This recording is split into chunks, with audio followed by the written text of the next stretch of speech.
Hello मेरे नन्हे मुन्ने बच्चों, कैसे हैं आप सब। जीके चक्र एग्जाम में आप सभी का स्वागत है। आज हम पढ़ेंगे बौद्ध धर्म।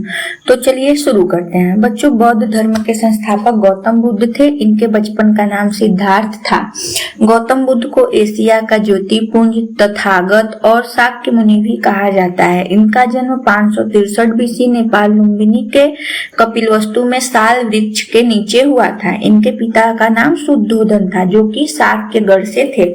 बुद्ध की माता का नाम महामाया या माया देवी था। ये कोलीय गणराज्य से थी। बुद्ध के जन्म के 5वें दिन इनकी मृत्यु हो गई। तब इनका पालन पोषण इनकी मौसी प्रजापति गौतमी ने किया। बुद्ध का विवाह 16 वर्ष की आयु में यशोधरा से हुआ था। विवाह के 12 वर्ष बाद पुत्र राहुल का जन्म हुआ। जब ये पहली बार बाहर गए तो इन्होंने 4 दृश्य देखे, जिन्हें देखकर ये सन्यासी बने। पहला, बूढ़ा व्यक्ति।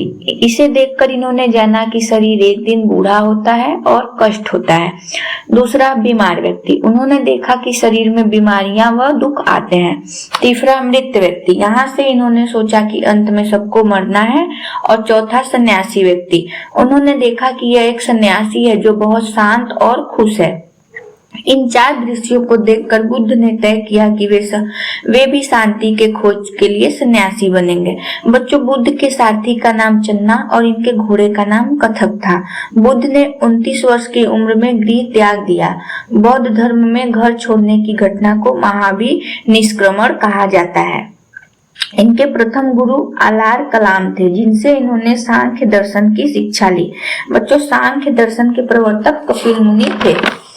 इनके द्वितीय गुरु रुद्रक रामपुत्र थे। इन्होंने योग दर्शन की शिक्षा इनसे ली। बच्चों, बुद्ध ने बृहस्पति से वैदिक दर्शन की शिक्षा ली थी। इसके बाद ये बोध गया बिहार चले गए, जहां पर पीपल वृक्ष के नीचे 6 वर्ष की तपस्या के बाद 35 वर्ष की उम्र में ज्ञान की प्राप्ति हुई। जिस वृक्ष के नीचे इन्हें ज्ञान की प्राप्ति हुई उसे बोधि वृक्ष भी कहते हैं। यह फाल्गु नदी के पास था।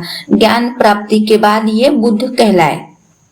अब जान लेते हैं बच्चों, बुद्ध धर्म में वैशाख पूर्णिमा का क्या महत्व है। इस दिन बुद्ध का जन्म हुआ था। इनको ज्ञान की प्राप्ति भी इसी दिन हुई थी और इनकी मृत्यु भी इसी तिथि को हुई थी। अब आगे पढ़ेंगे बच्चों, बुद्ध के जीवन के प्रतीक चिन्ह क्या क्या थे। इनके जन्म का प्रतीक चिन्ह कमल, यौवन का सांड, गर्भ का प्रतीक चिन्ह हाथी, ज्ञान का प्रतीक चिन्ह पीपल का वृक्ष था। और बच्चों, मृत्यु का प्रतीक चिन्ह इनके पद चिन्ह या स्तूप थे। इनकी मृत्यु को महापरिनिर्वाण कहा गया। बच्चों, यह पीडीएफ आपको हमारे टेलीग्राम चैनल पर मिल जाएगा। अब देखते हैं बच्चों, बौद्ध का प्रथम उपदेश। इन्होंने अपना पहला उपदेश सारनाथ ऋषिपत्तनम यूपी वाराणसी में दिया था। बुद्ध ने इसे 5 ब्राह्मणों कौंडिन्य, वप्पा, भादिया, महानामा व अस्साजी को पाली भाषा में दिया था। इनके प्रथम उपदेश को धर्म चक्र प्रवर्तन कहा जाता है। बुद्ध के 4 आर्य सत्य। पहला, दुख है। इसका अर्थ है संसार में दुख है, जैसे जन्म, बीमारी, मृत्यु, ये सब दुख का रूप है। दूसरा, दुख का कारण है। बुद्ध के अनुसार दुख का सबसे बड़ा कारण इच्छा या लालच है। तीसरा है बच्चों, दुख का निवारण है। बुद्ध कहते हैं अगर दुख है तो उससे छुटकारा पाया जा सकता है अगर हम अपनी इच्छाओं व लालच पर काबू पा लें। चौथा, दुख का निवारण मार्ग क्या है। बुद्ध ने ऐसे 8 मार्ग बताए जिन पर चलकर इंसान दुखों को खत्म कर सकता है, जिसे ही अष्टांगिक मार्ग कहा जाता है। अब देखते हैं बच्चों, ये अष्टांगिक मार्ग कौन कौन से थे। पहला, सम्यक दृष्टि। दूसरा, सम्यक संकल्प। तीसरा, सम्यक वाणी। चौथा, सम्यक कर्म। 5वां, सम्यक आजीविका। 6वां, सम्यक व्यायाम। 7वां, सम्यक स्मृति। और 8वां है सम्यक समाधि। ये 8 रास्ते हमें सिखाते हैं कि अगर हम अपनी सोच, बोली और काम को सही कर लें तो हम जीवन के आधे से ज्यादा दुख को खुद ही खत्म कर सकते हैं। अब बच्चों देखते हैं बौद्ध के त्रिरत्न। पहला, बुद्ध, जिसका अर्थ है ज्ञान। दूसरा, धम्म, जिसमें बुद्ध की शिक्षाएं हैं। तीसरा, संघ, इसका अर्थ है समुदाय या संगठन। बच्चों, बौद्ध धर्म में शीलों की संख्या 10 होती है। अब चलते हैं आगे और पढ़ते हैं बौद्ध धर्म में क्या माना जाता था व क्या नहीं। बुद्ध धर्म में लोग आत्मा ईश्वर पर विश्वास नहीं करते थे। ये लोग कर्मकांड और वर्ण व्यवस्था के विरोधी थे। इस धर्म के लोग पुनर्जन्म पर विश्वास करते थे। ये कहते थे कि मोक्ष ही अंतिम लक्ष्य है। बच्चों, बौद्ध संघ और इनके महत्वपूर्ण स्थल देखते हैं। बौद्ध भिक्षु संघ की स्थापना वाराणसी में की गई। बौद्ध भिक्षुणी संघ की स्थापना वैशाली में की गई। आनंद के कहने पर। आनंद बुद्ध का प्रिय शिष्य थे। बौद्ध भिक्षुणी संघ में प्रवेश करने वाली प्रथम महिला प्रजापति गौतमी थी, इनकी मौसी। बुद्ध ने अपना सर्वाधिक उपदेश श्रावस्ती में दिया। इनके सबसे ज्यादा अनुयायी भी श्रावस्ती में हैं। बुद्ध ने अपना अंतिम उपदेश सुभद्र को कुशीनगर में दिया था। अंतिम वर्षावास इन्होंने वैशाली में बिताया। बुद्ध की मृत्यु 483 बीसी में 80 वर्ष की आयु में कुशीनगर में हुई थी। बच्चों, अब देखते हैं बौद्ध साहित्य। इसे त्रिपिटक में बताया गया है। इसकी भाषा पाली थी। पहला है विनय पिटक, इसके रचयिता उपाली है। इसमें बौद्ध संघ के नियम के बारे में बताया गया है। दूसरा है सुट्ट पिटक, इसकी रचना आनंद ने की। इसमें बुद्ध के उपदेश का वर्णन है। तीसरा है अभिधम्म पिटक, इसकी रचना मोगली ने की। इसमें बौद्ध दर्शन की व्यवस्था है। सुट्ट पिटक में गाय को अनंदा, वनंदा, सुखदा कहा गया है।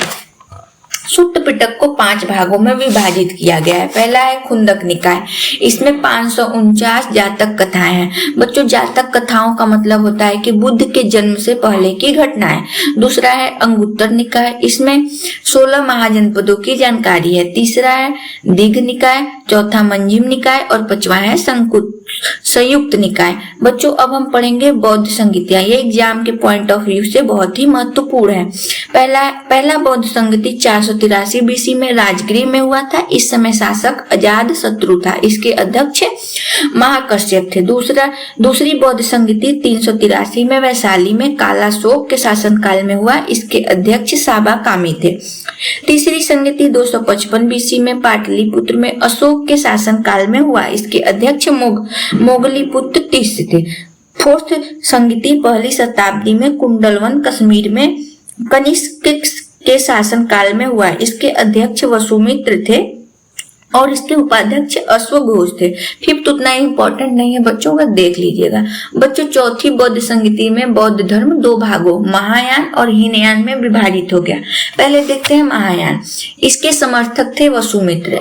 इसमें लोगों ने बौद्ध को ईश्वर माना और मूर्ति पूजा शुरू की। महायान शाखा के लोग चीन, जापान, कोरिया, भूटान, सिंगापुर में देखने को मिलते हैं। दूसरा है हीनयान शाखा। इसके समर्थक महाकश्यप थे। इसमें बुद्ध को महापुरुष माना गया है। इस शाखा के लोगों ने अष्टांगिक मार्ग का ही पालन किया। बच्चों, अब देखते हैं बौद्ध धर्म की वास्तुकला के प्रमुख प्रकार। पहला है स्तूप। यह गोलाकार होता है जैसा कि इमेज में दिख रहा है। स्तूप में बुद्ध के अवशेषों को रखा गया है। इसका उदाहरण सांची स्तूप जो मध्य प्रदेश में स्थित है। यह सबसे पुराना व प्रसिद्ध स्तूपों में से एक है। इसका निर्माण सम्राट अशोक ने करवाया था। इसे 1989 में यूनेस्को में शामिल किया गया। दूसरा है केसरिया स्तूप जो कि बिहार में है। यह सबसे बड़ा स्तूप है। रामभर स्तूप, बच्चों यह यूपी में है। यह बुद्ध का अंतिम संस्कार स्थल है। दूसरा आता है चैत्य। यह बौद्ध भिक्षुओं का प्रार्थना स्थल या प्रेयर हॉल होता है। यहाँ सभी बौद्ध भिक्षु एक साथ बैठकर पूजा पाठ व प्रार्थना करते हैं। तीसरा है बिहार। यह बौद्ध भिक्षुओं का निवास स्थान या मठ होता है। यहाँ बौद्ध भिक्षु ठहरते हैं और विश्राम करते हैं। बच्चों, अब पढ़ेंगे प्रमुख मठों और शिक्षा केंद्र के बारे में। लद्दाख में हेमिस मठ, थिक्से और डिस्किट है। सिक्किम में रूमटेक, लिंगडम, एंचेई है। हिमाचल में ताबो, सासुर की गोम्पा है। अरुणाचल प्रदेश में तवांग मठ जो कि सबसे बड़ा बौद्ध मठ है। कर्नाटक में बेलकुप्पे मठ है। अब देखते हैं बच्चों अन्य मठ। घूम, माइड्रोलिंग, बोधिमंडा जो कि बिहार में है। बच्चों, यूपी पुलिस में इतना डीप नहीं आएगा, लेकिन ये आपको यूपी पुलिस के और भी एग्जाम में बहुत काम आएगा, तो इसे जरूर पढ़ें और याद करें। अब देखते हैं बच्चों बौद्ध धर्म के प्राचीन शिक्षा केंद्र। पहला है तक्षशिला विश्वविद्यालय जो कि वर्तमान में पाकिस्तान में है। ये इम्पोर्टेंट है, इसको याद रखिएगा। दूसरा है वल्लभी विश्वविद्यालय, बच्चों यह गुजरात में है। तीसरा विक्रमाशिला विश्वविद्यालय जो कि बिहार में है। चौथा नालंदा विश्वविद्यालय, ये भी बिहार में है। तो बच्चों आज हमने बौद्ध धर्म पढ़ा। अगली कक्षा में हम जैन धर्म के बारे में पढ़ेंगे। यह प्रैक्टिस क्वेश्चन है, इनके जवाब कमेंट बॉक्स में जरूर दें। आपको क्लास कैसी लगी कमेंट में बताएं।